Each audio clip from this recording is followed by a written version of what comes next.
Very much. I'd like to thank the organizers for inviting me. I should apologize both to the audience and in particular to the translators.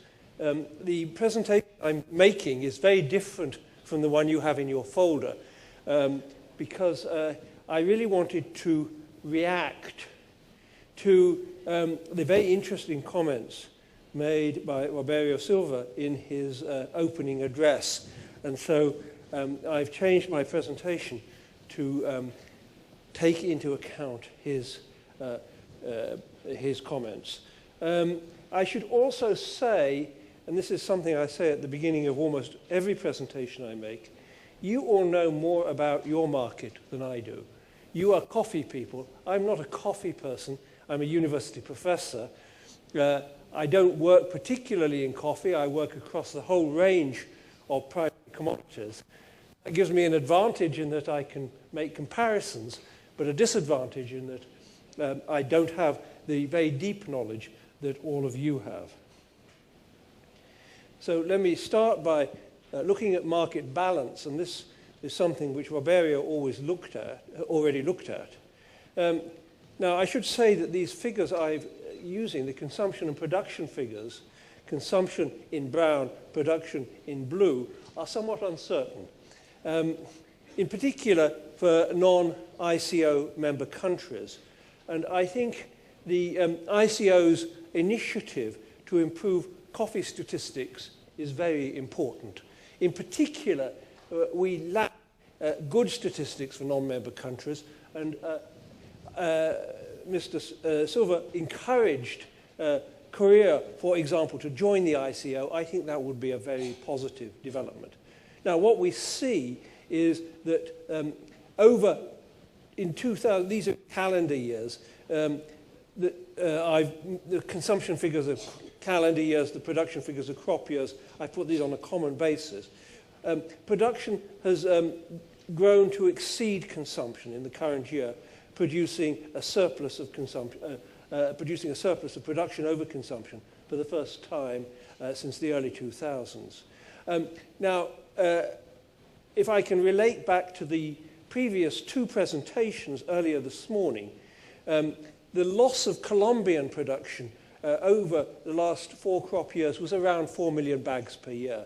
And that is only slightly less than the deficits in those years.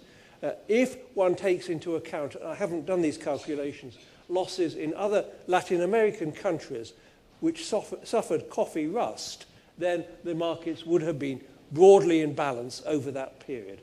So I think that the imbalance over the last 5 years has been largely due to the coffee rust phenomenon. This repeats something Mr. Silva said.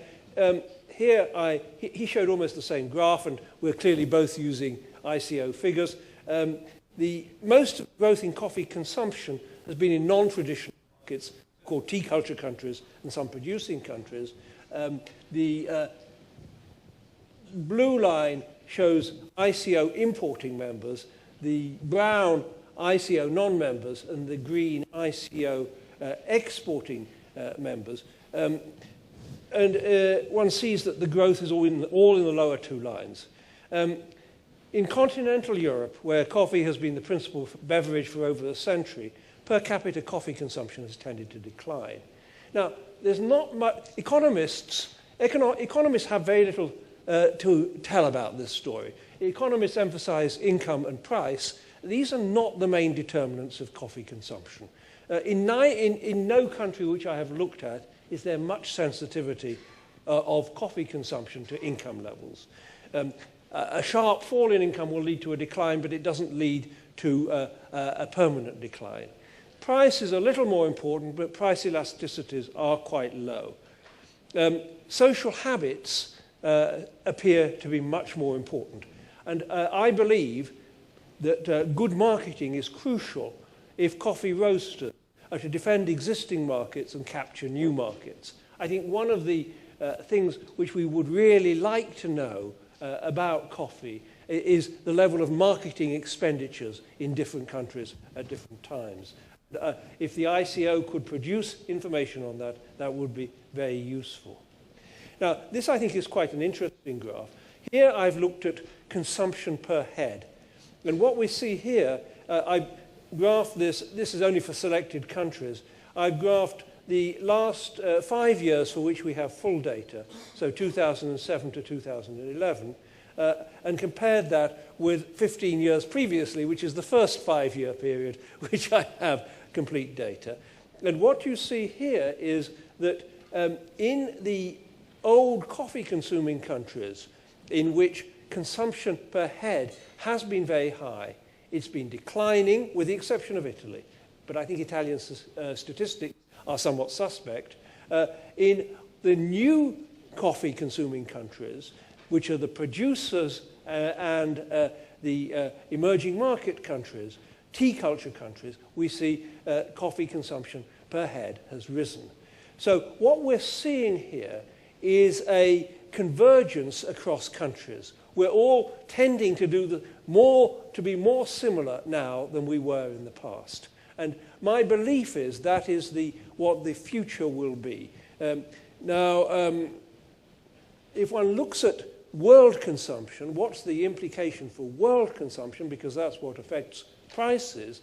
Well, there's a race between the declines in the old countries and the increases in the new countries. The marketing guys have got to make sure that you win that race. It's not a matter of economics. You can't rely on finance ministers to stoke up the economies. You guys have got to do that. Here's a comparison, a little bit tendentious, between Korea and Japan. Both tea culture countries. And what I've plotted here, the green line is Japanese coffee consumption, and that's the lower date, so that runs from 1968 to 2012.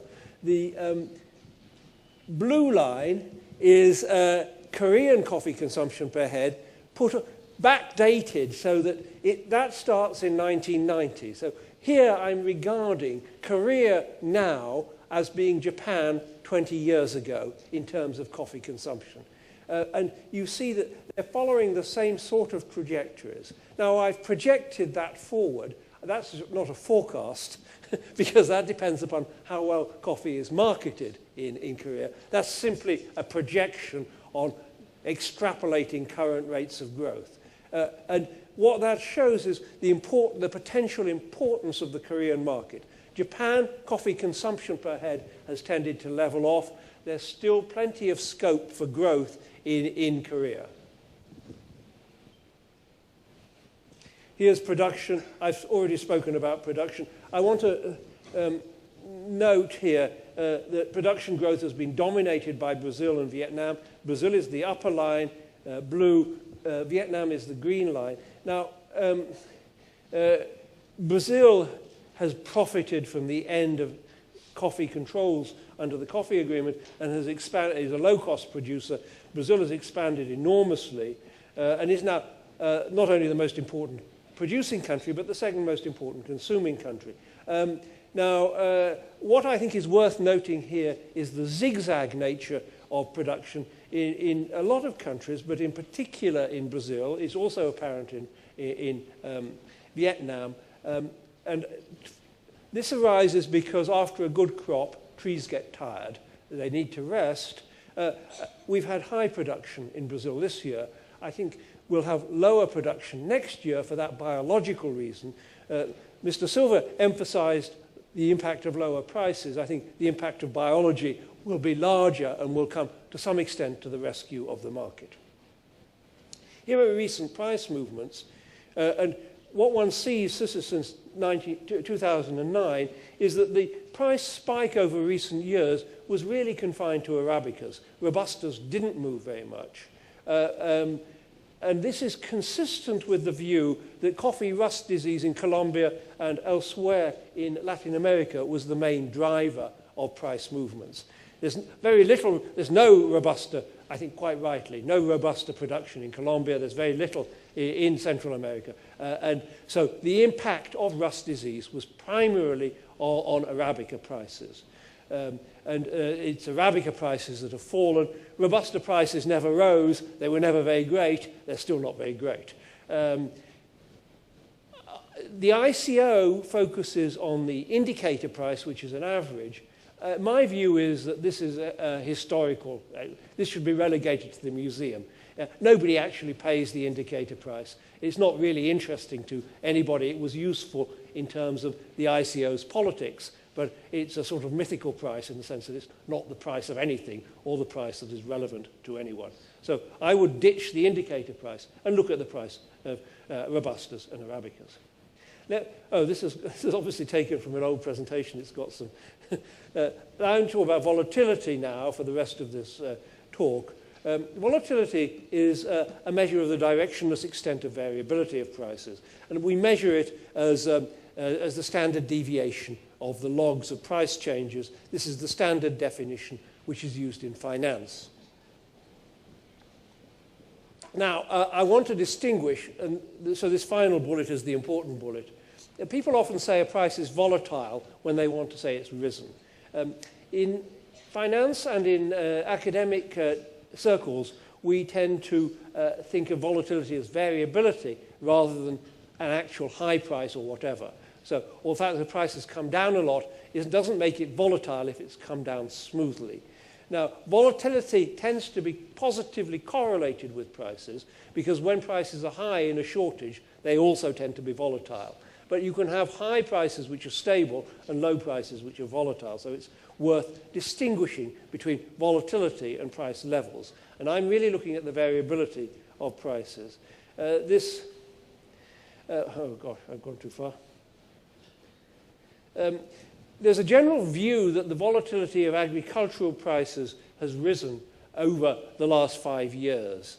And this was stimulated by the grains price spike in 2007 and 8. Now, over the last 5 years, I've been mainly working in grains, partly because of the high food prices, but also because being in Italy, I'm close to the Food and Agriculture Organization, so I've worked a lot with the FAO.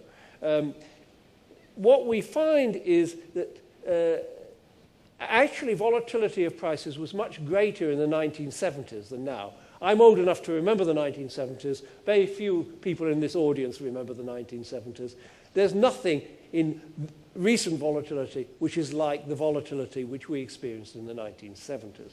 If one takes a shorter perspective, we do find that volatility has risen for grains and for vegetable oils. But now here I've looked at volatility 2007-11 against 2006 for a range of food commodities.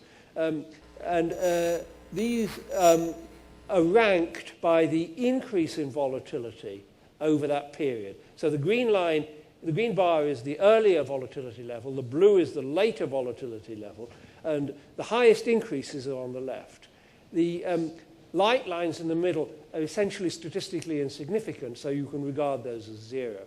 Now what you see here is that rice, wheat, maize are on the left, coffee is right on the right. It's actually tended to fall. There has not been any increase in coffee price volatility. The increases in volatility are in grains and vegetable oils. We believe this is related to the biofuels issue and is not related to any financial market phenomenon. This is based on joint work with Wyn Morgan in Nottingham University. Coffee price volatility is currently low. So here I've looked at, and it's lower than at any time since the 1960s. So I've done this separately for other miles and for Robustas. Now this could change at any time, but you see here that really prices are much less variable than they have been for a very long time. So risk management, if one goes back to the coffee crisis years, price risk management was high on the political agenda. Now it's much lower. Now, so perhaps one should ignore it. Here I've looked at Garch volatilities. Garch is a way of extracting volatilities from price data. I don't want to go into the calculation, but again you see it for other miles and Robustas, and you see the volatility has declined a lot since the 1990s. Should we be concerned about these volatility levels? Now, I think if you're in the coffee trade, you think you can be quite relaxed about this. Volatility is not your main concern if you're a coffee exporter or importer or intermediary now. But if you're a coffee farmer or a cooperative, you still may be very concerned. And the reason for this is that farmers are what one calls in economics residual claimants. They get whatever's left after everybody else has taken their share. Because their share tends to be fixed in nominal terms, the cost of transport, the cost of exporting, etc., doesn't vary with the price level. When prices are low, farmers get left with a very small amount. On the other hand, when prices are high, they do very well. So coffee farmers are like shareholders of corporations. If the firm doesn't make much profit, they get nothing. The dividend is cut. So if one looks here, I've looked at volatilities. For a farmer, supposing intermediation costs are fixed at 55 cents a pound in 2005 values, which is about 70 cents a pound today. And so if one subtracts that off from the price the farmer gets, one gets the green volatility rather than the blue volatility. And you see that in periods of low prices, the volatility in producer prices is very high, even if volatility in world prices is quite low. So volatility remains a concern for coffee farmers, even if it's not a big concern now for the coffee trade. Now, I want to look at 5 approaches to coffee risk management because the ICO is committed to looking at this, and I think this is very important. This is a good time to do this because volatility is low. And the possible approaches, well, there's a 6th one, which is do nothing. So that's not an approach to risk management, but that's what most people do. So the 5 which are active are offering guaranteed prices to farmers at the start of the crop year, stabilizing around a long-term level, selling risk management instruments to farmers and cooperatives, the so-called market-based approach, relying on the private sector to intermediate risk reduction to farmers and cooperatives, or to take action to compensate farmers for low or falling prices. Now, guaranteed prices, this was the approach adopted by marketing boards and caisses de stabilisation, and the advantage is that it enables farmers to purchase inputs with confidence and may help them secure bank or other finance. So under this scheme, the marketing board or the caisse would guarantee a price at the start of the crop year. So whenever the fertilizers or whatever would be applied. This type of arrangement is crucial for annual crops. So if I were talking to a cotton conference, I would say this is the way you have to do this because otherwise farmers will not be able to finance their inputs and there will not be any cotton crop. It's less useful for tree crops because the coffee trees are still there even if the farmers don't apply inputs. So the question is how much they produce, not whether they produce. So the impact of these decisions is less important for tree crops. Now, experience indicates that coffee farmers are unwilling to pay for price guarantees. If you say, we'll give you a price guarantee, but you need to pay me, they won't pay. And that raises the question, if farmers are unwilling to pay, should governments pay? Should we provide things which people are unwilling to pay for? I leave that to you. There is an issue about side selling. So people love guaranteed prices, but if the market price is higher than the guaranteed price, they will sell on the market. So if somebody provides a guarantee, it's essentially like providing an option. The option is exercised if it's in the money. If it's out of the money, you never see the coffee. So that's one approach. Price stabilization attempts to do the same, but attempts to do it around a long-run sustainable price. Now, most economists, certainly most American economists, would say that stabilization can never work. And it's true that the historical record is not promising. On the other hand, there are cases in which stabilization has worked for quite long periods of time. What is true is that coffee price cycles are very long. When one gets into periods of low prices, they persist for a long period of time. So if you want to hold the price above the long-term level, it's very expensive. there's a lot of political pressure about setting the stabilization price. All these stabilization regimes become enormously politicized. Those of you from Korea will perhaps be aware of the Thai rice experience now. The populist government in Thailand has promised to sustain Thai rice prices at a level high above world prices, and a substantial amount of the Thai fiscal deficit is now accounted for by accumulating rice. And when prices are high, on the other hand, governments are tempted to use the stabilization funds for other purposes, generally described as investment. Those investments are never realizable when the funds are needed. Now, coffee has a long history of stabilization under the ICO. This ended in 1989. These controls, which were essentially enforced by consumer country governments, were effective in raising prices, I estimate by about 70% over what they would have been otherwise, but they were not effective in stabilizing prices. Prices have been more stable since the end of ICO controls, although at a lower level. Price stabilization does work well in countries which have relatively well-balanced production and consumption, because then essentially they can insulate themselves from the world. And so if one looks, for example, at the long history of Indonesian rice stabilization, it has worked until recently when the balance has moved, Indonesia has become an exporter. It has worked very well. So it's not true that you can't stabilize. It is true that it is extremely difficult and expensive. Private sector intermediation. Now, the way that the private sector manages risk is through use of futures markets. Now, and in principle, they might intermediate risk management to farmers and cooperatives by allowing them to fix prices in advance or by guaranteeing minimum prices. This happens in the US grain sector, where Cargill and ADM will fix your prices for you if you have a contract with them. Now, if you're a grain farmer, you're delivering to your local elevator company, you have a contract with Cargill, Cargill will allow you to fix your price in advance. It happens to a modest extent in coffee, and Cargill does it to a modest extent in coffee. But given weak and expensive contract enforcement through the legal processes in many producing countries, side selling is a major problem. Side selling is not a major problem in the US grain sector. Anybody who attempts to side sell will find themselves out of business very quickly. So this arrangement works well in developing countries where processors are local monopsonist. For non-economists, a monopsonist is someone who has a monopoly in purchasing rather than in selling. So, this is often the case with cotton gins. Cotton gins, the gin, sugar and cotton are similar. The gin, the sugarcane refinery in the middle of the producing areas, and the farmers have very little alternative to whom they supply because it's too expensive to transport sugarcane or seed cotton long distances.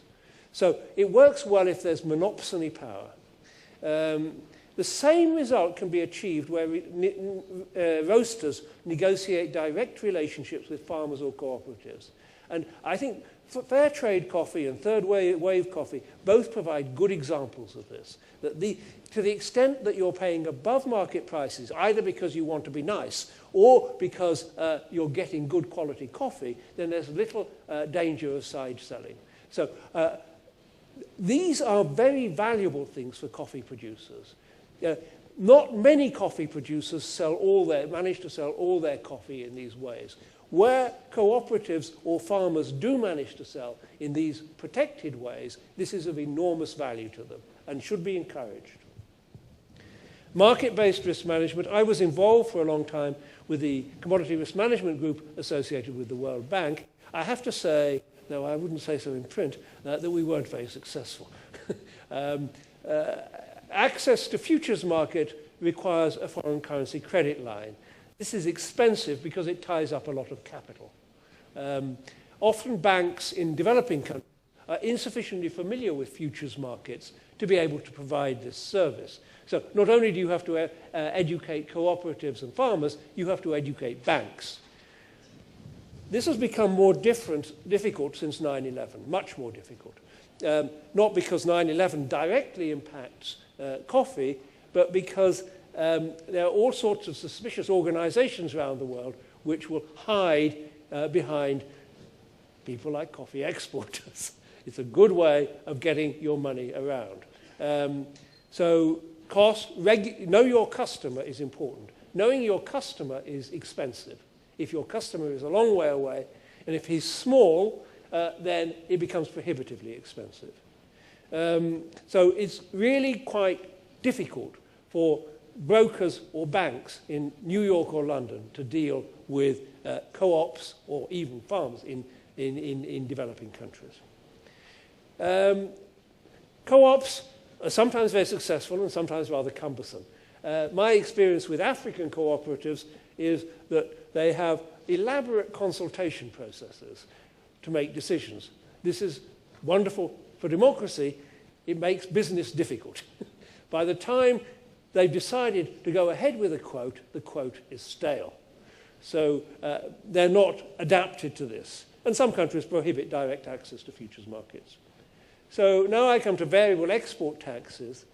And here, essentially, governments of producing countries compensate farmers for low or falling prices, essentially by taxing exports at times when prices are more favorable. And many countries do set modest levels of export taxation. Essentially, by varying tax rates downwards in low-price years, governments can give some insulation to farmers. And this has the result of spreading the impact of low coffee prices throughout the entire country. Of course, it doesn't get rid of it because it's within the country, but nevertheless, it's spread much more thinly.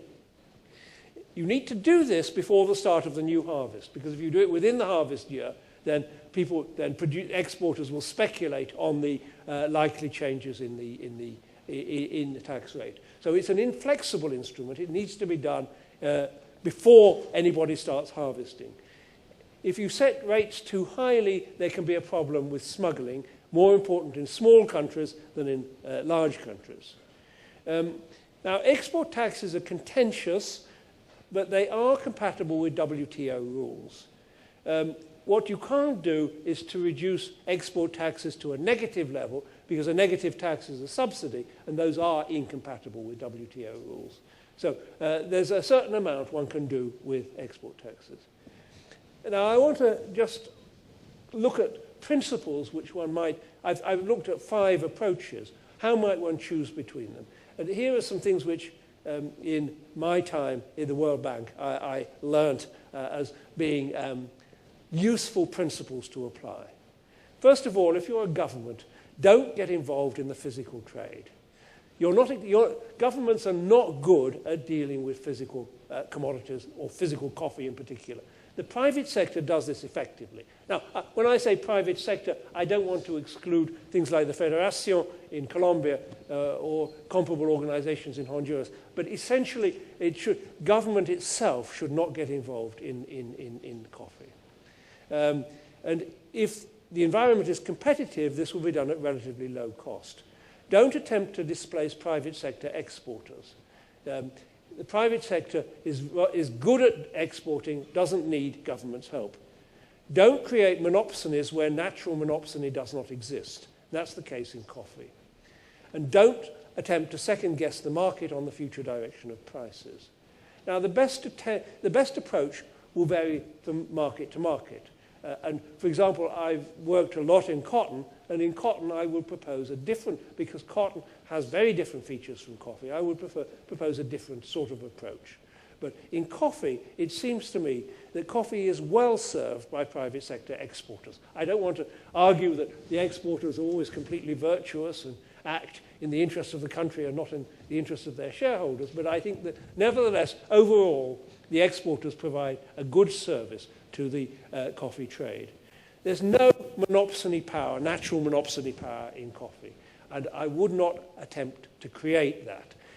Indeed, I think it's very important that roasters and exporters can develop relationships with coffee producers. And if one has a monopoly buying situation, that inhibits that.